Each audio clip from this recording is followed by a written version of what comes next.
네, 월요일에 잠금 해제로 이어가도록 하겠습니다. 오랜만에 양시장에 또 외국인과 기관의 매수세가 견조하게 들어오고 있고 코스피 시장에서 외국인들이 돌아온 모습을 보여주는 오늘입니다.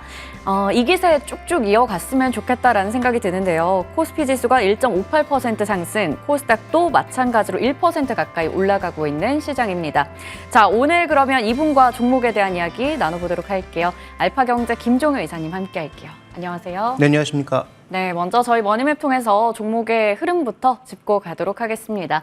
오늘은 빨간불이 가득 들어와 있는 머니맵이네요. 삼성전자 1% 가까이 올라가고요. SK하이닉스도 마찬가지로 상승불 켜져 있습니다. 그리고 오늘 2차 전지 쪽도 강하게 이제 빨간불 들어와 있는데 LG에너지솔루션이 1.6% 정도 상승, 포스코퓨처엠도 강한 모습, LNF 1%대 강세 보여줍니다. 헬스케어 안에서 삼성바이오로직스가 계속 좋은 흐름 이어가네요. 2.8% 정도 올라가고요. 셀트리온 그룹주들 그리고 삼천당 제약, 유한양행 같은 굵직한 기업들 다 강합니다. 이외에도 자동차 쪽에서 오랜만에 현대차, 기아가 나란히 좀 반등이 나오고 있어요. 이걸 이어갈 수 있을지도 궁금해지고요. 오늘 금융주들 상당히 강합니다. 신한지주가 금요일장에서 신고가 기록했었는데 오늘도 7%가 넘게 올라가는 상황이고요. 이외에도 엔터 쪽에도 상승불이 좀 들어와 있고 전력기기 그리고 우주항공 국방 쪽 네이버 카카오 소폭의 오름세 나타내고 있는 모습 확인되고 있습니다. 자, 오늘은 AS 간단하게 하나만 여쭤보도록 할게요. HD 현대일렉트릭을 6월에 말씀해 주셨었죠. 목표 주가는 36만 원이었고 그 부분을 달성하고 현재는 이제 약간 내려와 있습니다. 오늘 산일전기도 상장이 되기도 했고 이 변압기 관련해서는 중장기적인 모멘텀으로 봐야 될 것 같은데 어떻게 보시는지 궁금해요. 지금의 구간은 한 번 더 재진입이 가능할까요? 네, 추가적인 조정이 좀 더 이어지고 그 조정이 비교적 합리적인 수준이라면 재진입이 가능할 수 있겠지만 지금부터 이 종목들의 핵심 포인트는 보유하고 있는 사람들이 수익 관리를 어떻게 하느냐가 관건이라고 좀 판단하고 있습니다. 그래서 지금부터 신규 매수를 하기에는 지금 가격은 좀 애매하다라고 판단하고 있고요. 밸류에이션 자체도 그렇게 싸다라고 보기엔 어려운 상황이니까 그러면 지금 이 구간에서는 이익 성장이나 전체적으로 계속 밸류에이션을 자극할 만한 긍정적인 소식이 계속 이어져야 되는 상황이거든요.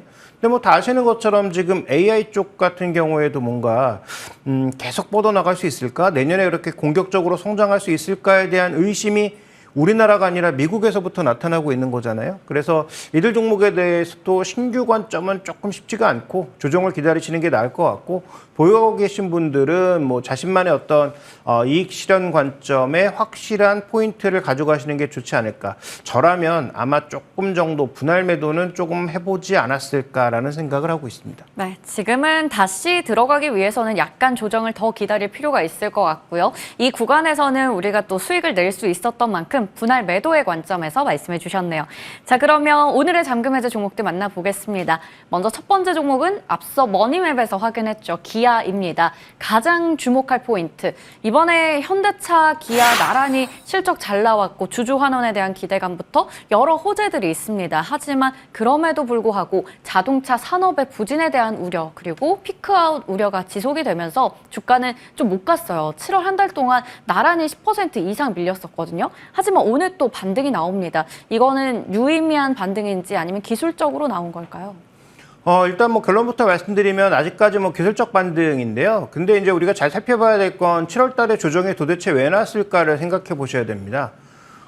점점 너무 미국에 집중되고 있다는 게 기회 요인이면서 리스크인 거죠. 그리고 트럼프의 등장 자체, 또 트럼프의 확률이 올라가고 있다는 것 자체가 리스크라고 볼 수 있는 상황입니다. 그래서 현재 지금 어떤 부분들이 가장 중요한지 한번 살펴볼 필요가 있을 것 같은데요. 준비된 그림을 보면서 확인을 해보도록 하겠습니다. 자, 지금 양쪽의 PE 밸류가 모두 나와 있는데 결론부터 말씀드리면 둘 다 너무 싸죠.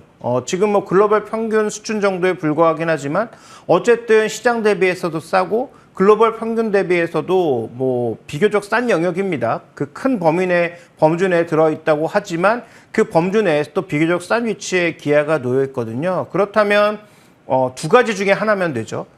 추가적으로 호재가 더 나오거나 아니면 기존의 악재가 줄어들거나 둘 중에 하나만 나타나면 최소한 주가가 원래 자리로 복귀할 수 있는 상황이기 때문에 오늘 말씀드릴 핵심 포인트는 추가 호재가 더 있나 아니면 기존의 악재가 축소되고 있나 둘 중에 하나라도 존재하고 있는가 바로 그 부분에 대해서 살펴봐야 될 것 같습니다. 네, 그렇다면 그 부분이 어떤 건지 봐야 될 것 같은데 두 번째 투자 포인트에서 확인해 볼 수 있을 것 같습니다.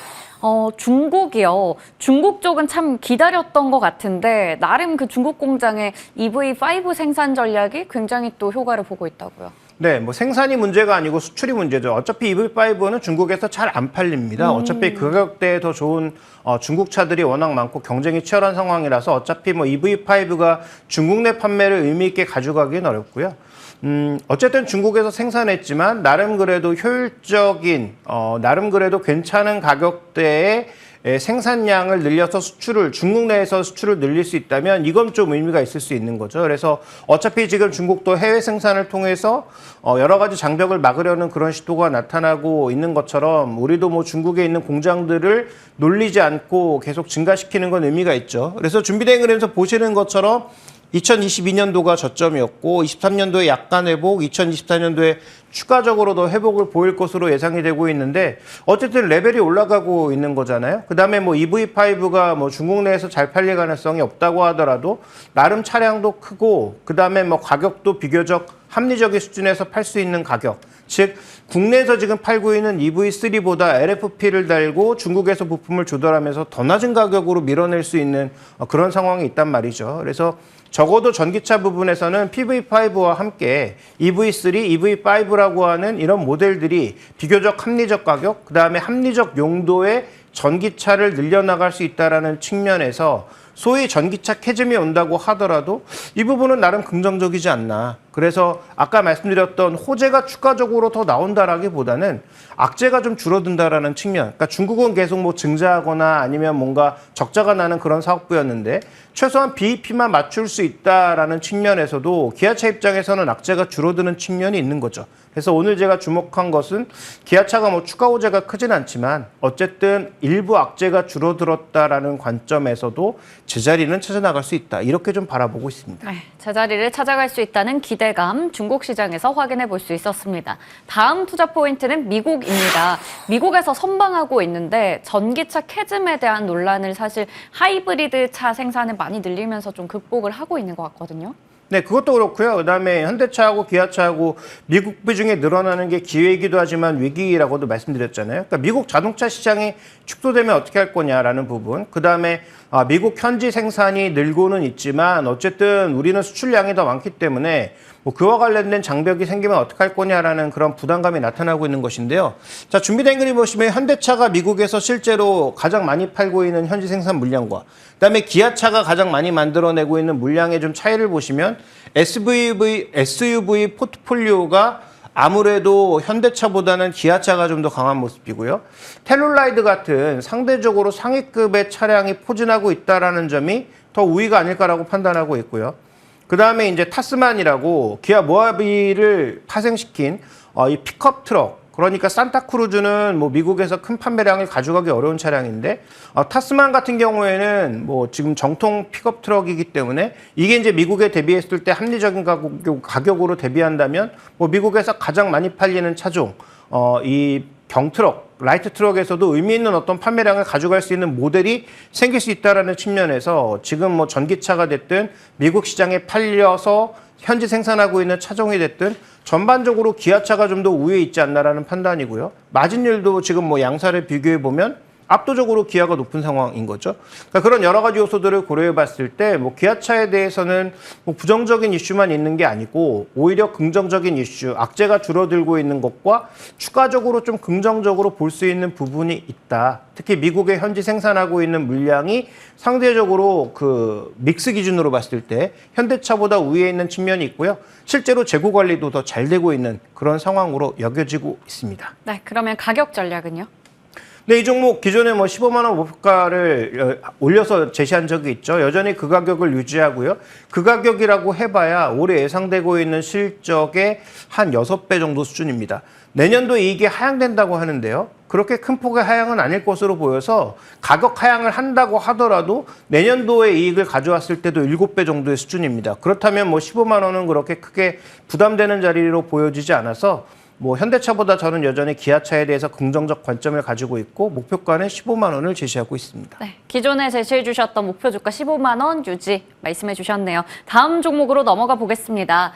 카카오인데 많은 개인 투자자들이 가지고 있는 또 마음 아픈 주식입니다. 도대체 바닥이 어디일까? 이거 좀 언급하기도 불편하긴 한데 일단은 지금 직면에 있는 게 너무 많아요. 사법 리스크 같은 경우에는 단기간에 끝날 것 같지는 않거든요. 뭐 그렇죠. 뭐 일단 우리가 결과도 알 수 없는 상황이고요. 네. 어쨌든 뭐 총수 구속이라고 하는 뭐 사상 초유의 사태를 겪으면서 뭐 주가는 더 빠진 상황인 거고요. 근데 이제 본질적으로 그런 이제 정치적인 뭐 사법적인 리스크야 우리가 이제 뭐 판단할 수 없으니까 일단 뒤로 밀어놓고 그게 일정 부분 반영됐다라고 본다면 이 종목의 이제 본질 가치를 우리가 좀 따져볼 필요가 있겠는데 지금 준비된 그림에서 보시는 것처럼 지금 뭐 포털비즈, 톡비즈 이런 쪽을 제외하고는 그러니까 톡비즈를 제외하고는 성장하는 게 거의 없다고 해도 과언이 아닐 정도로 성장 속도가 줄었고요. 네. 그러면 성장 속도가 줄어들었으면 이익이라도 빨리 늘어서 뭔가 반전의 시그널을 줘야 될 텐데 중요한 건 지금 이익과 이익률이 더 줄어들고 있는 상황입니다.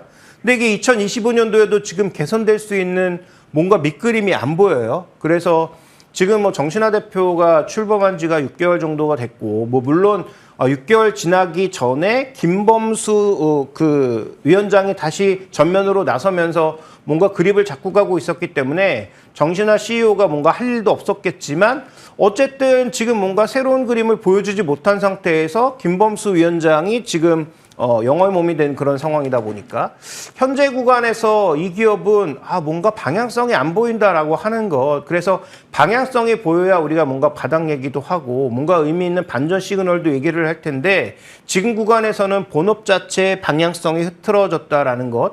그다음에 그 흐트러진 방향성을 모을 만한 이 뭔가 가이던스 같지도 안 보인다라는 것 자체가 이 종목의 가장 중요한 당면 과제로 봐야 될 것 같습니다. 네. 카카오톡 하면 성장성을 확인할 수 있는 게 사실 뭐 광고 쪽, 메신저 이런 쪽이었는데 그 부분 말고 지금 다 너무 안 좋네요. 그러면 두 번째 투자 포인트로 성장성에 대한 부분을 좀 더 체크해 보도록 할게요. 네, 이제 더 중요한 것은 뭐 미래 세대에게 있어서 카카오톡과 카카오의 비즈니스가 여전히 메리트가 있는가 이걸 확인해 줘야 될 텐데 아까 말씀드렸던 것처럼 톡비즈하고 카카오 모빌리티 정도를 제외하면 성장도 없는 상황인데다가 네. 지금 준비된 그램에서 보시는 것처럼 뭐 유튜브하고 인스타그램의 전반적인 사용 시간은 점점 늘고 있죠. 그리고 이제 젊은 시대, 소위 젠지 세대에게는 카카오톡도 물론 사용하지만 카카오톡의 사용량은 점점 줄거나 사용하지 않는 추세고. 맞아요. 네, 오히려 뭐 틱톡이라든지 인스타그램 DM이라든지 이런 쪽의 사용량이 전반적으로 좀 늘고 있는 상황인 거죠. 그러니까 뭐 지금 유튜브 같은 이런 비디오 플랫폼에서는 뭐 이미 압도적으로 그립을 잃은 상황인 거고. 그러니까 이건 뭐 네이버도 마찬가지니까 다른 쪽이 어떻게 회복할 가능성이 상대적으로 낮고요. 그 다음에 쇼폼 쪽에서도 의미 있는 어떤 흐름을 찾지 못하고 틱톡이나 아니면 인스타그램 DM 쪽에 자리를 내준 그런 상황임을 고려해 보면 그러면 지금 과연 미래에서도 뭔가 의미 있는 흐름이 있는가에 대해서 여전히 궁금증이 나타날 수밖에 없는 거죠. 그래서 지금 빨리 뭔가 카카오는 의사결정을 해야 되는 게 아닌가 좀 이렇게 보여지고 있습니다. 네. 자, 그렇다면 이 악재를 탈출할 수 있는 방법은 없을까요? 그 부분과 함께 목표 주가도 궁금합니다. 네, 현재 지금 이 종목의 밸류에이션이 굉장히 애매합니다. 그러니까 소위 성장주라고 하면 우리가 어느 정도 바라볼 수 있는 밸류에이션의 그 흐름이 있는데요. 지금 뭐 PB 관점에서도 바닥을 찍고 있는 그런 상황이지만 지금 현재 구간에서 이게 싸다라고도 얘기할 수 없는 상황인 거고 이익은 여전히 나지 않고 있어서 뭐 50배 이상의 밸류에이션 자체가 투자할 만한 그런 메리트가 있다라고 보기는 어려운 측면이죠. 그래서 말씀드렸던 게 의사결정인데요. 자, 어쨌든 뭐 김범수 의장이 지금 뭐 그 감옥에 갔다고 해서 과연 뭐 경영에 참여하지 않을 거냐? 어떤 식으로든 경영에 간섭을 하겠죠. 그래서 빠른 결정이 필요하다. 구조조정을 가지치기를 확실하게 해서 이제 카카오가 적어도 성장성은 줄어들었더라도 수익성 위주의 사업으로 전면적으로 재편하는 그런 과정으로 가게 된다든지 아니면 뭐 SM이 들어오고 나서도 별로 수익성을 내지 못했기 때문에 확실한 어떤 시그널을 줘야 되는 그런 상황인 거죠. 그래서 시장에서 카카오가 앞으로 살아남기 위해서 기존에 취했던 문어발식 전략 이런 건 이제 안 된다는 게 확인이 된 상황이고요. 그다음에 AI 같은 것도 뭔가 의미 있는 걸 하나도 내놓지 못한 상황에서 지금 뭐 신사업이 꺾이고 있는 상황이니까 그러면 이 종목은 반등해 봐야 일단 우리가 생각해 볼 수 있는 건 PB 2배 정도, 한 44,000원 정도가 한계다라고 보여지고요. 그러면 그 가격을 넘기 위해서 필요한 건 뭐냐? 아까 말씀드렸던 강력한 의사결정이죠. 뭐 구조조정이 됐든 뭐 비용조정이 됐든 이미 하고 있습니다만 지금 하고 있는 정도로는 많이 부족해 보입니다. 좀 더 강력한 의사결정을 해야 현재 뭐 PB도 좀 더 올릴 수 있고 그다음에 수익성도 개선될 수 있는 여지가 있기 때문에 가장 선순환의 포인트는 지금 가격을 기준으로 말씀드리는 게 아니라 경영진의 의사결정이 필요하다. 그 의사결정 이후에 바닥도 확인할 수 있을 것 같다. 두 가지 관점을 말씀드리겠습니다. 네, 아직까지 봐야 할 게 참 많네요. 걱정스럽기도 합니다. 카카오에 대한 투자 포인트까지 짚어봤습니다. 오늘 이렇게 해서 알파경제 김종효 이사님과의 시간 마무리하도록 할게요. 말씀 고맙습니다. 네, 감사합니다.